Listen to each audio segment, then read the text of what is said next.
ರೀ ನನ್ನ ಇಷ್ಟ ರೀ, ನಾನು ಹೆಂಗ್ ಬೇಕಾದ್ರೂ ಆಡ್ತೀನಿ ರೀ, ನಾನು ಈ ದೇಶದ ಪ್ರಜೆ. अरे मेरा देश है, मेरे देश को लेकर मेरा आइडिया है, तुम कौन होते हो मुझे बताने वाले?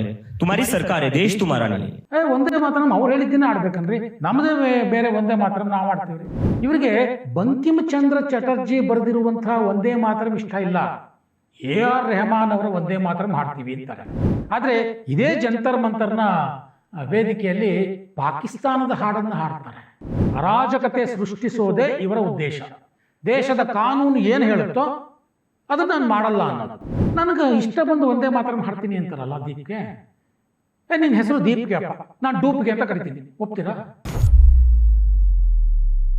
ಸ್ನೇಹಿತರೆ ನಮಸ್ಕಾರ, ಹೊಸದಿಗಂತ ಡಿಜಿಟಲ್ ಚಾನಲ್ಗೆ ಸ್ವಾಗತ. ಒಂದೇ ಮಾತ್ರ ವಿಚಾರವಾಗಿ ದೇಶದ ಎಲ್ಲ ಕಡೆ ಚರ್ಚೆ ಆಗ್ತಾ ಇರೋದು ನಿಮ್ಗೆ ಗೊತ್ತೇ ಇದೆ. ಕಾಂಗ್ರೆಸ್ ಅಂತೂ ನಾವು ಎರಡೇ ಸ್ಟ್ಯಾನ್ಸ ಆಡೋದು, ಬೇಕಾದರೆ ನಮ್ಮ ಜೈಲ್ಗೆ ಹಾಕಿ ಅಂತ ಹೇಳುವಾಗೋಯ್ತು DK ಹರಿಪ್ರಸಾದ್ ಅವರು. ಈ ಬಗ್ಗೆ ಕಾಕ್ರೋಚ್ ಜನತಾ ಪಾರ್ಟಿಯ ಅಭಿಜಿತ್ ದೀಪ್ಗೆ ಏನು ಹೇಳ್ತಾರೆ, ಈ ಬಗ್ಗೆ ಒಂದು ಸೆಮಿನಾರಲ್ಲಿ ಅವರು ಮಾತಾಡಿದ್ದಾರೆ. ಈ ಮಾತನ್ನು ಕೇಳಿದ ಮೇಲೆ ನನಗನ್ಸಿದ್ದು ಏನು ಅಂತಂದರೆ, ಈ ಅಭಿಜಿತ್ ದೀಪ್ಗೆ ಅಭಿಪ್ರಾಯ ಏನಿದೆ ಗೊತ್ತಾ? ರೀ ನನ್ನ ಇಷ್ಟ ರೀ, ನಾನು ಹೆಂಗೆ ಬೇಕಾದ್ರೂ ಆಡ್ತೀನಿ ರೀ, ನಾನು ಈ ದೇಶದ ಪ್ರಜೆ, ನನಗೆ ಸ್ವಾತಂತ್ರ್ಯ ಇದೆ, ನೀವು ಯಾರಿಗೆ ಕೇಳೋಕೆ ಅನ್ನೋ ರೀತಿಯಲ್ಲಿ ಅವರ ಅಭಿಪ್ರಾಯ ಇತ್ತು. ಅವರು ಏನು ಮಾತಾಡಿದ್ರು ಒಂದ್ಸಲಿ ನೋಡೋಣ. ಮೊದಲಿಗೆ वंदे मातरम पे डिबेट को ले जाया गया अभी हाल फिलहाल में. आपको लगता है कि ये ध्यान भटकाने के लिए वंदे मातरम पे लाए, या एक जेन्युइन मुद्दा है वंदे मातरम 6 छंद गाने चाहिए, या फिर आप जो स्टूडेंट्स सड़कों पे आ गए, जनजी के बाद जन अल्फा आ गया, वो उससे भटकाने के लिए लाया गया, या वो जेन्युइनली नहीं? मुझे लगता है आपको वंदे मातरम इतना ही पसंद है तो हम भी एक वंदे मातरम चला रहे थे जंतर मंतर, आ जाते वहां पर AR रहमान का चला रहे थे हम, तो आ जाते आपको वंदे मातरम से इतना ही प्यार है. लेकिन जहां पर हम वंदे मातरम गा रहे थे आप हमको कह रहे थे दिमागी नक्सल. जब हम एक वंदे मातरम गाते जो किसी और का है लेकिन वंदे मातरम ही है, तो आप हमें कह रहे थे कि ये राष्ट्र विरोधी, ये पैरासाइट है, ये वायरस है, इनका खात्मा होना चाहिए, ये आतंकवादियों की बी टीम है. ये क्या चल रहा है देश में? मतलब आपके हिसाब से आप जो बोलेगे वही चीज करेंगे, आप जो कहेंगे वही शब्द हम दोहराएंगे, तो भी हम इस देश से प्यार करते हैं क्या? अरे मेरा देश है, मेरे देश को लेकर मेरा आइडिया है, तुम कौन होते हो मुझे बताने वाले? तुम्हारी सरकार है, देश तुम्हारा नहीं है. देश हमारा है, हम सबका है. ಪ್ರೇಕ್ಷಕರೊಬ್ಬರು ದೀಪ್ಗೆ ಒಂದು ಪ್ರಶ್ನೆ ಕೇಳ್ತಾರೆ, ಒಂದೇ ಮಾತರಂ ಬಗ್ಗೆ ನಿಮ್ಮ ಅಭಿಪ್ರಾಯ ಏನು?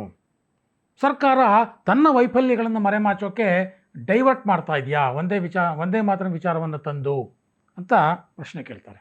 ನೀವು ಯಾಕೆ ಒಂದೇ ಮಾತರಂ ಹಾಡೋದಿಲ್ಲ, ಹಾಡ್ತಿರೋ ಇಲ್ವೋ, ಈ ಥರ ಪ್ರಶ್ನೆಯನ್ನು ಕೇಳ್ತಾರೆ. ಅದಕ್ಕೆ ಅಭಿಜಿತ್ ದೀಪ್ಗೆ ಏನು ಹೇಳ್ತಾನೆ ಗೊತ್ತಾ? ನಮಗೇನು ಒಂದೇ ಮಾತರಂ ಬಗ್ಗೆ ನಮಗೇನು ಯಾವುದೇ ರೀತಿಯ ಭಿನ್ನಾಭಿಪ್ರಾಯ ಇಲ್ಲಪ್ಪ, ನಾವು ಒಂದೇ ಮಾತರಂ ಮಾಡಿದ್ದೀವಿ. AR ರೆಹಮಾನ್ ನಾವು ಆಡಲಿಲ್ವ ಜಂತರ್ ಮಂತರ್ನಲ್ಲಿ?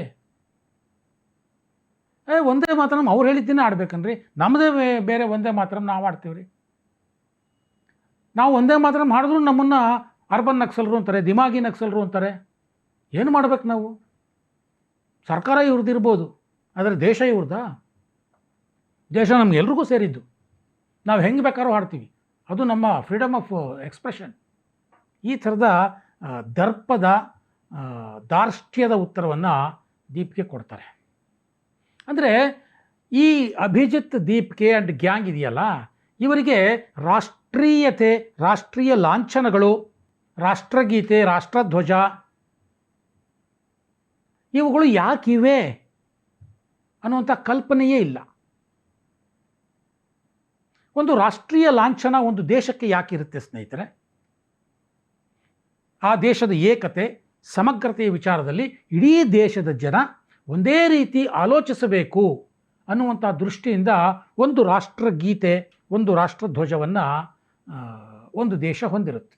ಇಲ್ಲ ರೀ, ನನಗೆ ಬೇಕಾದಂಗೆ ನಾನು ಹಾಡ್ತೀನಿ ಅಂತಂದರೆ ಅದು ಆಗೋದಿಲ್ಲ. ಸರ್ಕಾರ ನಿಮ್ಮದು, ಆದರೆ ದೇಶ ನಮ್ಮದು ಅಂದರೆ ಇಡೀ ದೇಶದ ಜನರೇ ಆರಿಸಿರುವಂಥ ಸರ್ಕಾರ ಅದು. ಇದು ಹೇಗಿದೆ ಅಂತಂದರೆ, ರೀ ಕಾನೂನು ನೀವು ಮಾಡಿದ್ದೀರಿ, ಕಳ್ಳಂಗೆ ಶಿಕ್ಷೆ ಕೊಡಬೇಕು ಅಂತ, ನಾನು ಒಪ್ಪಲ್ಲ ಇದನ್ನು, ನನ್ನ ಸ್ವಾತಂತ್ರ್ಯ ಅನ್ನಂಗೆ ಆಯ್ತಿದ್ದು.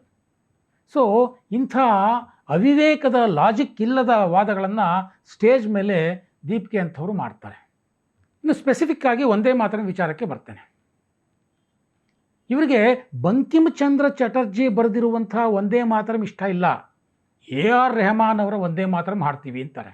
ಆದರೆ ಸಂವಿಧಾನಕ್ಕೆ ಗೌರವ ಕೊಡ್ತೀವಿ ಅಂತ ಸದಾ ಪುಸ್ತಕವನ್ನು ಕೈಯಲ್ಲೇ ಇಟ್ಕೊಂಡಿರ್ತಾರೆ. ಇದು ಒಂದೇ ಮಾತರಂ ಬಗ್ಗೆ ಇವರಿಗೆ ಇರುವಂಥ ಒಂದು ಭಾವನೆ. ದೇಶದ ಸ್ವಾತಂತ್ರ್ಯ ಹೋರಾಟದಲ್ಲಿ ಒಂದೇ ಮಾತರಂ ವಹಿಸಿದ ಪಾತ್ರ ಎಂಥದ್ದು, ಒಂದೇ ಮಾತರಂ ಹಾಡುವ ಮುಖಾಂತರ ಆ ಸೇನಾನಿಗಳಿಗೆ ನಾವು ಗೌರವ ಸೂಚಿಸ್ತೀವಿ ಅಂತ ಕನಿಷ್ಠ ಜ್ಞಾನವೂ ಈ ಜಿರಳೆಗಳಿಗೆ ಇಲ್ಲ. ಭಾರತ ಮಾತೆಯನ್ನು ಶ್ರೇಷ್ಠ ಮಾತೆ ಅಂತ ಹೊಗಳುವಂತಹ ಒಂದೇ ಮಾತರಂ ಇವರಿಗೆ ಅಲರ್ಜಿ. ಆದರೆ ಇದೇ ಜಂತರ್ ಮಂತರ್ನ ವೇದಿಕೆಯಲ್ಲಿ ಪಾಕಿಸ್ತಾನದ ಹಾಡನ್ನು ಹಾಡ್ತಾರೆ. ಏನು ತಾಳ ಹಾಕಿದ್ದೇನು, ಭಾವಪರವಶರಾಗಿ ಅವರ ಹಾಡಿಗೆ ಇವರು ದನಿಯಾಗಿದ್ದೇನು. ಆದರೆ ಒಂದೇ ಮಾತರಂ ನಾವು AR ರೆಹಮಾನ್ ಹಾಡ್ತೀವಿ. ಇಲ್ಲಿ ದೀಪ್ಕೆ ಅಂಥವರ ಉದ್ದೇಶ ಸ್ಪಷ್ಟ ಸ್ನೇಹಿತರೆ. ಯಾಕೆಂದರೆ ಈತ ಅಮೆರಿಕದಿಂದ ಬಂದಾಗಲೇ ಈತನ ಉದ್ದೇಶ ಸ್ಪಷ್ಟವಾಗಿತ್ತು. ಅರಾಜಕತೆ ಸೃಷ್ಟಿಸೋದೇ ಇವರ ಉದ್ದೇಶ. ದೇಶದ ಕಾನೂನು ಏನು ಹೇಳುತ್ತೋ ಅದನ್ನು ನಾನು ಮಾಡಲ್ಲ ಅನ್ನೋದು. ನಮಗೆ ಸ್ವಾತಂತ್ರ್ಯ ಇದೆ ರೀ, ಫ್ರೀಡಮ್ ಆಫ್ ಎಕ್ಸ್ಪ್ರೆಷನ್ ಇದೆ ರೀ ಅನ್ನೋದು. ಒಂದೊಂದೇ ಉದಾಹರಣೆ ಕೊಡ್ತೇನೆ. ಅಮೆರಿಕದಿಂದ ಇಳಿತಿದ್ದಾಗಲೇ ಜಂತರ್ ಮಂತರ್ನಲ್ಲಿ ಈತ ಪ್ರತಿಭಟನೆಯನ್ನು ಆರಂಭ ಮಾಡಿದ್ನಲ್ಲ, ಅದಕ್ಕೂ ಮುಂಚೆ ಅಲ್ಲಿ ಪರ್ಮಿಷನ್ ತೊಗೊಳ್ರಪ್ಪ ಅಂದರೆ ನಾವು ಯಾಕ್ರಿ ಪರ್ಮಿಷನ್ ತೊಗೋಬೇಕು, ನಾವು ತಗೊಳ್ಳಲ್ಲ. ಇದು ಇವರ ಉದ್ದಟತನ, ಇದು ಇವರು ಕಾನೂನಿಗೆ ಕೊಡುವ ಗೌರವ. ಸಂಜೆ 5 ಗಂಟೆಗೆ ಮುಗಿಸ್ರಪ್ಪ, ಒಂದೇ ದಿನ ಪರ್ಮಿಷನ್ ನಿಮಗೆ ಕೊಟ್ಟಿರೋದು ಅಂದರೆ, ಇಲ್ಲ ನೀವ್ಯಾರು ಹೇಳೋಕ್ಕೆ, ನಾವು ಮುಂದುವರಿಸ್ತೀವಿ, ರಾತ್ರಿ ಎಲ್ಲ ಕೂತ್ಕೋತೀವಿ. ಸೊ ಕಾನೂನಿನ ಉಲ್ಲಂಘನೆಯೇ ಇವರ ಉದ್ದೇಶ, ಅಷ್ಟೇ ಅಲ್ಲ. ಅಲ್ಲಿ ID ಕಾರ್ಡ್ ಬಿಟ್ಟು ID ಕಾರ್ಡ್ ನೋಡಿಕೊಂಡು ಪೊಲೀಸ್ನವರು ಒಳಕ್ಕೆ ಬಿಡ್ತಾಯಿದ್ರು ಜಂತರ್ ಮಂತರ್ನಲ್ಲಿ. ಯಾರ್ಯಾರೋ ಕಿಡಿಗೇಡಿಗಳೆಲ್ಲ ಬರ್ತಾರೆ ಅಂತೇಳಿ. ID ಕಾರ್ಡ್ ಯಾಕೆ ನೋಡ್ತೀರಾ, ಬರೋರಿಗೆ ಸ್ವಾತಂತ್ರ್ಯ ಇಲ್ವಾ, ಅವರ ಸ್ವಾತಂತ್ರ್ಯದ ಹಕ್ಕು ಮೊಟಕುಗೊಳಿಸ್ತಾ ಇದ್ದೀರಾ. ಬರೀ ಇಂಥ ಕಿತಾಪತಿಗಳಲ್ಲೇ ಇವರು ಜಂತರ್ ಮಂತರ್ನಲ್ಲಿ ಕಾಲ ಕಳೆದರು. ರಸ್ತೆಗೆ ಹೋಗಬೇಡ್ರಪ್ಪ, ಅಲ್ಲಿ ನಿಷೇಧಾಜ್ಞೆ ಇದೆ, ಇಲ್ಲ ನಾವು ರಸ್ತೆಗೆ ಹೋಗ್ತೀವಿ, ಅಲ್ಲೂ ಕಾನೂನು ಉಲ್ಲಂಘನೆ. ಅಲ್ಲಿ ಒಂದಷ್ಟು ಕಿಡಿಗೇಡಿಗಳು, ಸೋಕಾಲ್ಡ್ CJP ಕಾರ್ಯಕರ್ತರು ಪೊಲೀಸರ ಮೇಲೆ ಹೇಗೆ ಹಲ್ಲೆ ಮಾಡಿದ್ರು ಅಂತ ನೋಡಿದ್ದೀರಿ. ಅದಾದಮೇಲೆ ಇವರೇನು ಹೇಳಿದ್ರು, ಅವ್ರ ಮೇಲೆ ಕಾನೂನು ಕ್ರಮ ತಗೊಳ್ಳಂಗಿಲ್ಲ, ಅಯ್ಯೋ ಅವ್ರ ಮೇಲೆ ಹಾಕಿರುವಂಥ FIRನ ವಾಪಸ್ ತಗೋಬೇಕು. ಬರೀ ಇಂಥದ್ದೇ ನೋಡ್ಕೊಂಡು ಬನ್ನಿ ನೀವು. ಅದಾದಮೇಲೆ ಇತ್ತೀಚೆಗೆ ಸ್ಕೂಲ್ಗಳಿಗೆ ನುಗ್ಗುಬಿಡೋದು, ಅದಕ್ಕೊಂದು ರೀತಿ ನೀತಿ ಇರಬೇಕಲ್ವಾ. ಒಂದು ಉದ್ದೇಶ ಅಂತ ಇಟ್ಕೊಂಡ್ಬಿಟ್ಟು ಜನರ ಕಣ್ಣಿಗೆ ಮಣ್ಣೆರಚುವ ಕಾರ್ಯವನ್ನು ಇವರು ಹೇಗೆ ಮಾಡ್ತಾ ಇದ್ದಾರೆ, ಹೇಗೆ ಅರಾಜಕತೆಯನ್ನು ಸೃಷ್ಟಿಸುವತ್ತ ಒಂದೊಂದೇ ಹೆಜ್ಜೆಯನ್ನು ಇಡ್ತಾ ಇದ್ದಾರೆ.